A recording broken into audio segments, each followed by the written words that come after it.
नमस्कार, आप देख रहे हैं सत्य श्यामला न्यूज़ चैनल।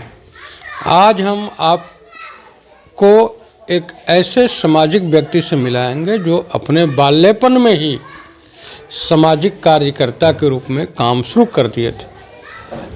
आज जब हम बात करेंगे उनसे, उनकी उम्र 60 साल की हो गई है और ये बालपन से लेकर के अभी तक समाज के लिए क्या काम किए, अपने इस उम्र में धार्मिक सनातनी कार्यों में इन्होंने क्या किया और राजनीतिक इनकी क्या गतिविधि रही।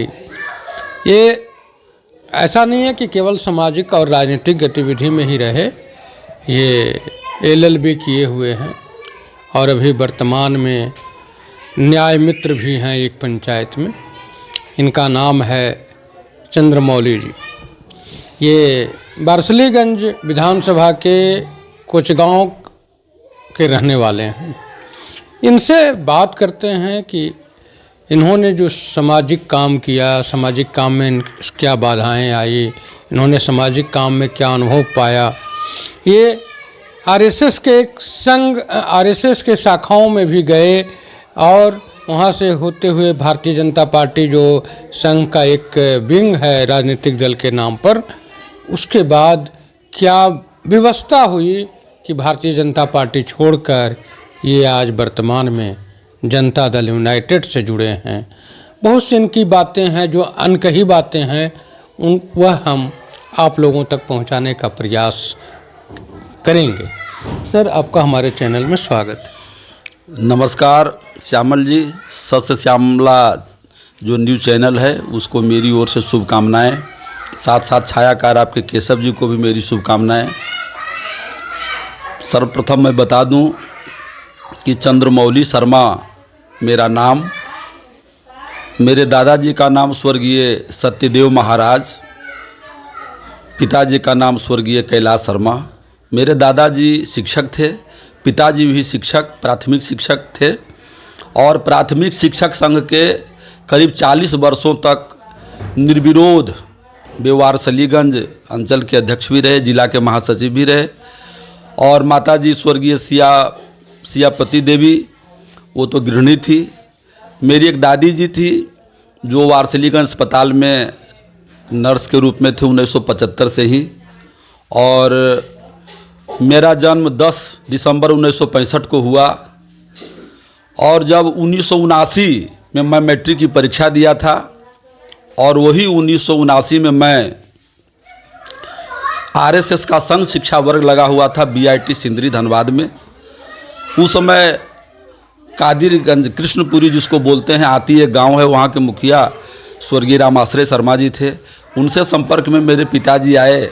वो भी सामाजिक व्यक्ति थे, RSS से जुड़े हुए थे। उनके कहने पर मेरे पिताजी चूँकि कांग्रेसी थे, मेरे चचा जी भी कम्युनिस्ट पार्टी के थे, लेकिन मेरे घर में संघ का कोई प्रवेश नहीं था। और उस समय उन्होंने कहा, रामाश्रय बाबू ने, कि व्यायाम वगैरह होता है भेज दीजिए। और हम चले गए संघ शिक्षा वर्ग, जिसको फर्स्ट ईयर OTC बोलते हैं।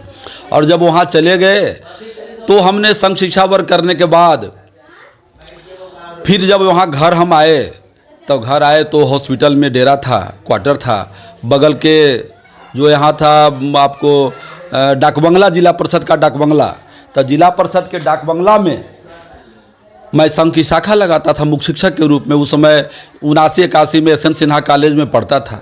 इसी प्रकार से गतिविधियां चलती गई। 84 में मैंने ग्रेजुएशन किया।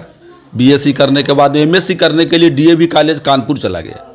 पैसे की कमी रहती थी, शिक्षक का मिलता कितना था। उस समय ईमानदार पिताजी थे, दादी जी भी ईमानदारी से काम लेते थे। इलाके में बहुत प्रतिष्ठा थी, पैसा कम था। मैं जब राष्ट्रीय स्वयंसेवक संघ के वहाँ कार्यालय में गया कि भाई हमको DAV कॉलेज में नाम लिखा रहे हैं, हमको रहना है, उतना पैसा नहीं था कि कानपुर जैसे महानगर में रहें। तो उस समय बबुआ जी, रामी बिघा के जो स्टेट थे जमींदार, कृष्ण वल्लभ नारायण सिंह उर्फ बबुआ जी, स्वर्गीय, नालंदा जिला जी, नालंदा जिला। और हमारे राष्ट्रीय स्वयंसेवक संघ के प्रांत के संघ चालक थे। हमारे गांव के पूर्व विधायक श्याम सुंदर बाबू के साथ मैं उनके घर पर गया, उनसे एक चिट्ठी लिया और वहाँ के संघ कार्यालय के नाम से चिट्ठी दिया। मैं संघ कार्यालय अफीम कोठी चौराहा कानपुर में रह करके मैं पढ़ाई लिखाई MSc का करने लगा। बिहार से जो भी जाते थे दो चार पांच छात्र मेरे नाम से सबको रहने की व्यवस्था भी वहीं हो गई। अब वहाँ पर पूजने जो सरसंघ चालक थे रज्जू भैया से संपर्क हुआ, एक से एक ठाकुर राम गोविंद सिंह जी, अभी स्वतंत्र देव सिंह जी जो मंत्री हैं वहाँ उत्तर प्रदेश सरकार में, उनसे वहाँ संपर्क हुआ, कालपी के थे, विस्तारक थे। तो मैं कानपुर में भी वहाँ महाविद्यालय शाखा का प्रमुख हुआ और वहाँ चंद्रशेखर आज़ाद एग्रीकल्चर यूनिवर्सिटी हो, चाहे चाहे आईआईटी कानपुर हो, चाहे डीएवी का कॉलेज हो, माने सब जगह मैं संघ की शाखा लगाता था। शाखा लगाने के बाद जब यहाँ आया कृषक कॉलेज पकरी बरामा में एक लेक्चरर के रूप में केमिस्ट्री में बहाल भी हुआ, परंतु वित्त रहित के कारण फिर मैं एलएलबी किया। एलएलबी में सेकंड टॉपर हुआ मगध यूनिवर्सिटी के। फिर नवादा सिविल कोर्ट में मैं ज्वाइन किया, लेकिन ऐसा टेबुल मिल गया स्वर्गीय पवन कुमार दीक्षित जी का, बहुत ड्राई ऑनेस्ट, मन नहीं लगा। उसी बीच में 1997 में लालू जी की सरकार थी, उसमें गन्ना विकास मंत्री थे राघवेंद्र प्रताप सिंह जी। चीनी मिल वारसलीगंज को खुलवाने के लिए हम लोग बहुत प्रयासरत थे, क्योंकि उसके पहले दो चुनाव यहाँ बीजेपी का लड़ा गया। राजेंद्र प्रसाद सिंह अधिवक्ता वो दो बार चुनाव यहाँ से लड़े और मेरे ही मकान में रह के कैलाशपुरी वारसलीगंज से वो चुनाव लड़े थे। तो हम लोग भी उनके चुनाव से ही, मैंने 1986 से ही सक्रिय रह गए। और उसके पहले जितना भी आपको 1984 के बाद से एकात्मता, चाहे 1980 के बाद से आरएसएस का एकात्मता यात्रा हो, राम मंदिर का आंदोलन हो, चाहे शिला पूजन का हो, चाहे ताला खुलने को हो, चाहे ज्योति को हो, पादुका हो, जो भी सारा राम जन्मभूमि आंदोलन में मैं सक्रिय हो गया। अब लगा कि राम जी के काम के अलावा मेरा कुछ है नहीं। इसी बात में करते करते 1992 आ गया। 1992 में हो गया। 1992 के पहले 89 में कार सेवा हुआ, जिसमें गोलियां चली, वहाँ हजारों लोग मारे गए, लेकिन वहाँ तो कुछ हुआ नहीं फायदा। 92 में जब हुआ कि कार सेवा का आह्वान हुआ, कल्याण सिंह का वहाँ सरकार, कल्याण सिंह की सरकार थी। 1992 में जब कार सेवा का मैं प्रमुख बना, उससे बस 4 दिन पहले मेरे 1.5 वर्ष के बेटे का निधन हो गया था। पत्नी, पूरा शोकाकुल परिवार था, मैं एकलौता वारिस भी था अपने परिवार का, और चोरी करके घर से भागना था, क्योंकि पिताजी तो जाने नहीं देते, दादी माँ जाने नहीं देते, एकलौता बेटा थे। एक बार गोली चल गई थी अयोध्या में, डर हो गया कि कहीं हमारा बेटवे मर जाए। वारसलीगंज मार्केट के जितने भी संघ के स्वयंसेवक थे उनको हमने ही तैयार किया था। अब वो लोग भी डर रहे थे कि भाई क्या होगा। हमने सबको कहा कि जब एक भाई हम हैं, हमको डर नहीं है, आप काहे डर रहे हैं। उनके साथ अयोध्या चला गया। सियाराम किला में हम लोग को ठहरने का अवसर मिला। वहाँ कार सेवा में हम लोग समूचा भाग लिए। राम जी के मंदिर पर जो कलंक था वह ध्वस्त हुआ। वहाँ से जब वारसलीगंज हम लोग कार सेवक लौट के आए तो यहाँ जुलूस निकला।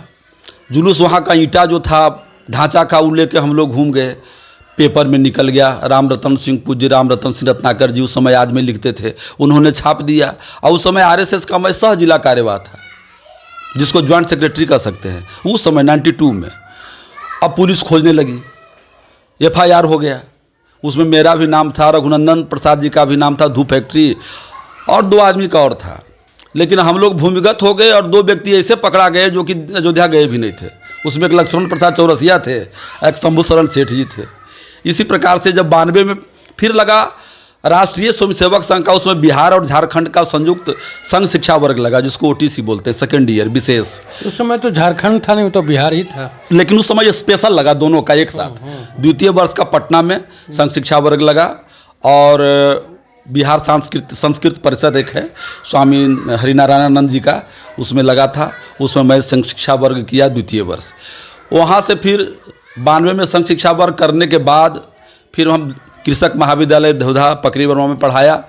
और उसके बाद फिर उसी समय से थोड़ा सा हमको भारतीय जनता पार्टी में भी एक्टिव हो गए, और उसमें हमको भाजपा में सबसे पहले भारतीय जनता युवा मोर्चा का संयोजक का जिला का दायित्व मिला।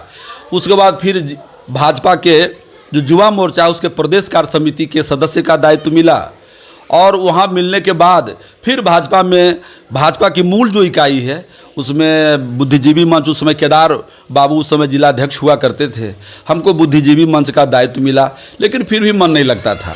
इसी प्रकार से संघ में भी आपको विभिन्न दायित्व लेकर के, चाहे जागरण पत्रक प्रमुख हो, चाहे धर्म जागरण का काम हो, चाहे और जो विभिन्न जो भी कार्यक्रम संघ का हुआ, हम बखूबी वहाँ करते रहे।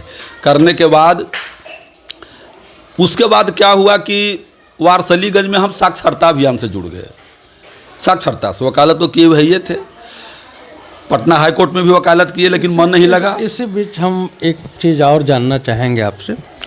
आप उन बहुत पहले से सक्रियता आपकी रही, आरएसएस में रहे, भाजपा के युवा मोर्चा में भी रहे। 1990 में जब बीपी सिंह की सरकार बनी केंद्र में और बिहार में बनी लालू यादव की सरकार, उस समय भारतीय जनता पार्टी बीपी सिंह की सरकार बनाने में अपनी भूमिका निभाई थी या नहीं, वो हमारे दर्शकों को भूमिका निभाई थी। क्योंकि बीपी सिंह की सरकार जो बनी वो कम्युनिस्ट पार्टी के भी सहयोग से बनी और भाजपा के भी सहयोग से बनी। और लालू यादव को भी मुख्यमंत्री बनाने में बीजेपी रहा।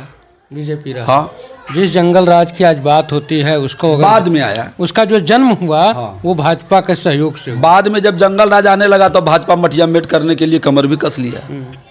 क्योंकि भस्मासुर जब पैदा होता है तो भस्म करने के लिए भगवान को रूप अपना धरना पड़ता है, तो इसलिए उसका भी भस्म हो गया। और कुछ तो उसी प्रकार से फिर बाद में साक्षरता अभियान से जुटे और उसमें 2008 तक मैं काम करते रहा। प्रखंड साक्षरता समिति के सचिव समन्वयक के नाते जिला से लेकर प्रांत और राष्ट्रीय स्तर पर मैं गया। और उसमें 2008 में बिहार के लोकप्रिय मुख्यमंत्री माननीय नीतीश कुमार जी ने तारामंडल में समारोह आयोजित कर हमें अक्षर श्री सम्मान से नवाजा।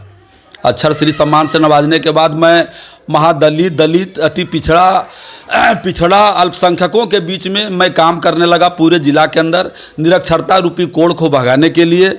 और उसी दरमियान मैं 1996 के बाद से, चूँकि मैं ब्राह्मण कुल से हूँ और ब्राह्मण में भी भट्ट जिसको सारस्वत ब्राह्मण बोलते हैं, तो मैं बिहार प्रदेश का अखिल भारतीय श्री भट्ट ब्राह्मण महासभा का लगातार 1996 से लेकर के 2027 तक मैं बिहार का महामंत्री रहा। उसके कारण पूरे बिहार में, पूरे देश में घूमने का अवसर मिला। और 2017 से मैं अखिल भारतीय श्री भट्ट ब्राह्मण महासभा का ऑल इंडिया का सचिव हूँ। और भाजपा में जिला मीडिया प्रभारी का भी काम हमने संभाला। विवेक ठाकुर जी का जो चुनाव था लोकसभा का, उसमें हम थे। लेकिन हम देखते थे कि जहां हम हिंदुत्व के नाम पर आए, जात पात छोड़ के आए, वहां भी विकृति देखने लगे। जात के नाम पर हम थोड़ा प्रताड़ित होने लगे, थोड़ा संगठन में भी, संघ में भी हम किनारे होने लगे, भाजपा में भी किनारे होने लगे। जो हमने अपनी जवानी लुटा दी, हमने बर्बाद किया सर्वस्व यहाँ, अब पार्टी में मेरी कोई माने वजूद नहीं।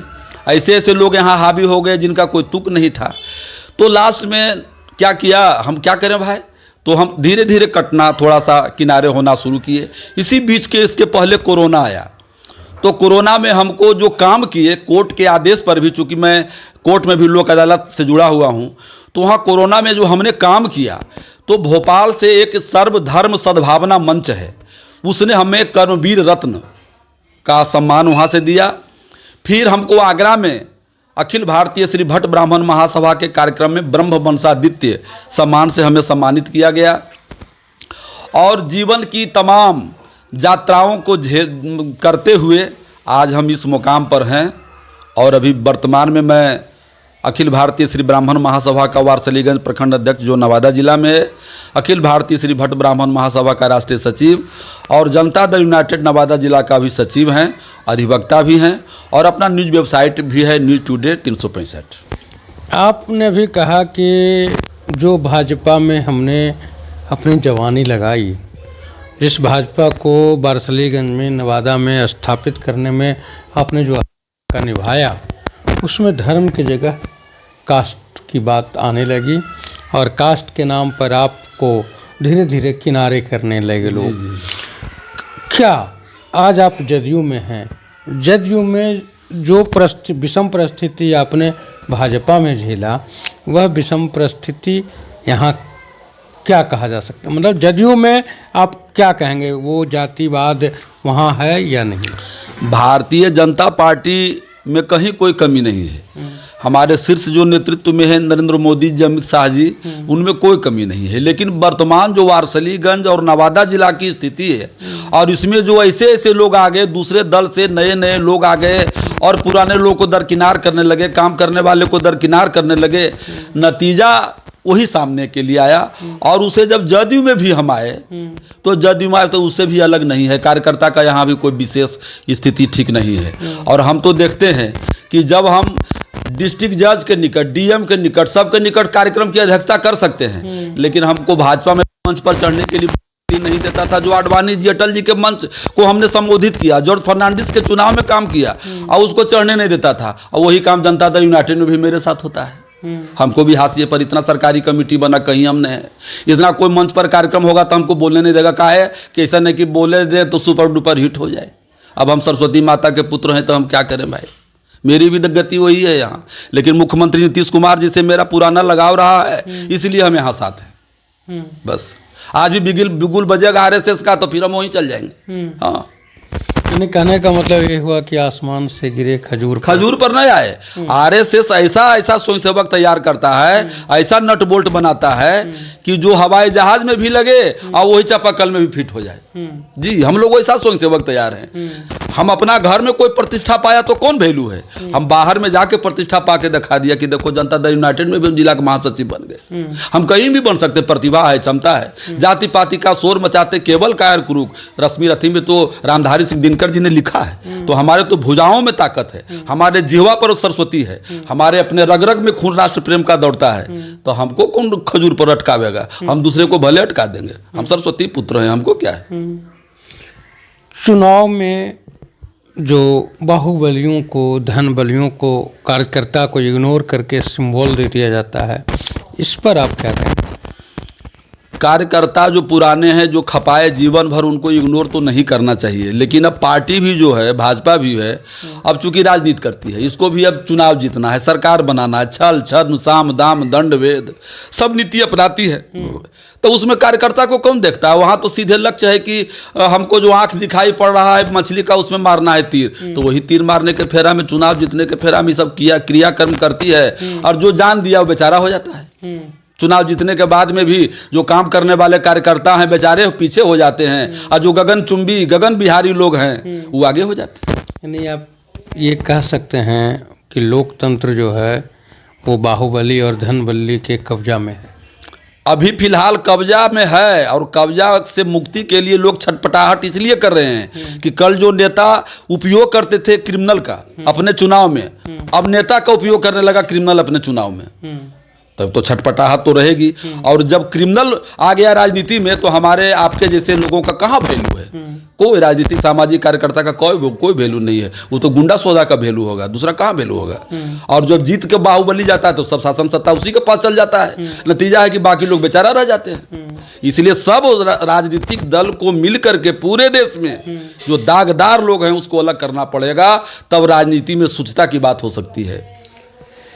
एक आखिरी, आप हमारे दर्शकों को, खास करके वैसे दर्शक जो सामाजिक कार्यकर्ता हैं, समाज में जुड़े हैं, उनके लिए आप अपने अनुभव के आधार पर क्या संदेश देंगे।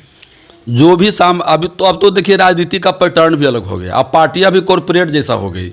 और हम लोग जो काम किए थे उस समय घर घर से रोटी लाते थे, घर घर आदमी खाता था, चुनाव जीता था, लोग था तहसील वसील के। अब नतीजा है कॉर्पोरेट हो गया। अब हम जो राजनीतिक और सामाजिक कार्यकर्ता हैं उनसे मेरा एक ही आग्रह है कि जब मेरे ऐसा आदमी जब हर जगह गए, संघ से लेके उसके अनुसांगिक हर क्षेत्र काम करके, और अपने सब कुछ सिखाया संगठन ने, लेकिन पेट कैसे भरा जाता इसका नहीं सिखाया। ईमानदारी सिखाया, राष्ट्रभक्ति सिखाया, सब कुछ सिखाया, लेकिन उद्यम करने की विधि नहीं सिखाया, और उसमें डिवोटी जो हो गया वो बर्बाद हो गया। तो इसीलिए हम सामाजिक कार्यकर्ताओं कहें कि पहले अपने बाल बच्चे, अपने परिवार को सुदृढ़ करने के लिए कुछ न कुछ रोजगार कीजिए, और जब वो कीजिएगा तभी आप कुछ आगे बढ़ पाइएगा। नहीं तो यदि नहीं कीजिएगा और रोजगार नहीं रहेगा, राजनीति कीजिएगा आप तो भ्रष्ट हो जाइएगा। और यदि ईमानदार रहना है, भ्रष्ट नहीं होना है, तो आपको कुछ न कुछ अपना रोजगार करना होगा। और जब परिवार सुदृढ़ होगा, बाल बच्चा सुदृढ़ होगा, तभी आपका समाज सुदृढ़ होगा। नहीं तो कोई किसी को देखने वाला नहीं है। अभी आप वारसलीगंज प्रखंड के जाने माने समाज सेवी राजनीतिक कार्यकर्ता चंद्रमौली जी की आप बीती सुन रहे थे। कुछ ऐसी भी बातें थी जो आम लोग नहीं जानते थे, यानी इनकी अनकही अनसुनी पहलुओं पर इन्होंने चर्चा किया, अपनी बात को रखा।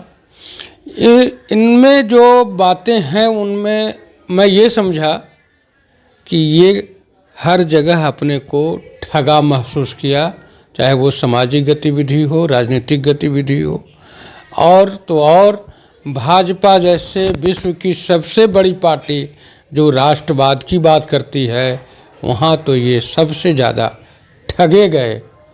और ये दर्शकों से आग्रह भी कर रहे हैं कि पहले खुद मजबूत होइए, उसके बाद सामाजिक गतिविधि में आइए और तब राष्ट्र को भी मजबूत कीजिए। आपके पेट में अन्न होंगे तभी राष्ट्र मजबूत होगा, आपके परिवार मजबूत होंगे तभी राष्ट्र मजबूत होगा। राष्ट्र मजबूत हो और आप मजबूत न हो तो कोई बड़ी बात नहीं होती है। सर, आप जो समय दिए उसके लिए धन्यवाद। आपको भी बहुत बहुत धन्यवाद जी। नमस्कार।